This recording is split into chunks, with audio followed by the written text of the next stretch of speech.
others besides within Iraq.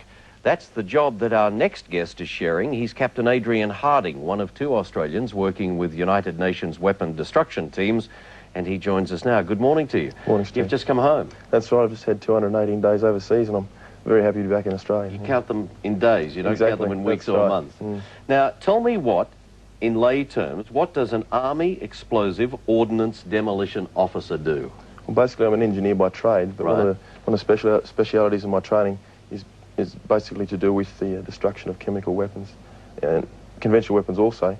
But it just so happens that in this particular context, we went across to Iraq to just get rid of, destroy, or render safe the weapons that are left over from the Gulf conflict. Pretty dodgy work. Oh, well, once again, I was lucky enough to receive the good training that we offer here in Australia, so I was really at no risk. I was quite confident. We're just looking at some slides on the screen now. Mm-hmm. That's the sort of gear you have to wear. That's correct. That's an Al Hussein missile. It's got it's a variant of the Scud-B missile, which is a Russian weapon. But once again, the Iraqis have adapted that to increase the range, and that was that's filled with nerve agent, by the way, as well. So that was a particularly lethal weapon. Now, what do? You just go out into the desert and look around for them, or they're located for you, and then you have to go and... There are 3 phases in the whole operation. Initially, earlier on, straight after the conflict itself, there were a number of inspections, and they were fairly provocative. People were held hostages and car parks and things like that. Although their job was basically to find all these weapons. And once they found them, they were all located into one chemical plant where they were actually produced in the first place. Right. And that was Al Mathana. That's where we worked. And there were basically 3 types of weapons you were destroying.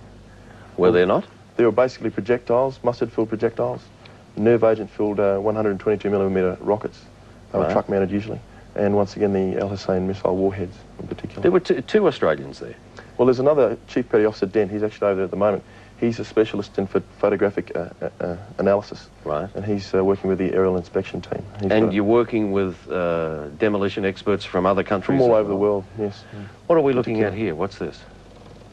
Okay, that's not footage from what I've been I'm not.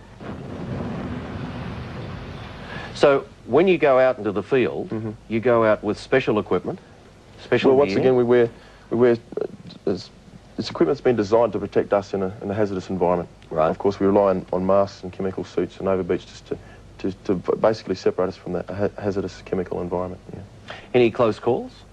Not really. Once again, the training was superb. I mean, I had no troubles when I was over there. We just stuck to the doctrine, and I was quite safe at all times. And you get did you get cooperation from the authorities over there? Certainly. I think they're making a vested effort to make sure that they comply with the United Nations resolution 687, which encompasses basically the destruction, rendering safe, or removal of all chemical weapons.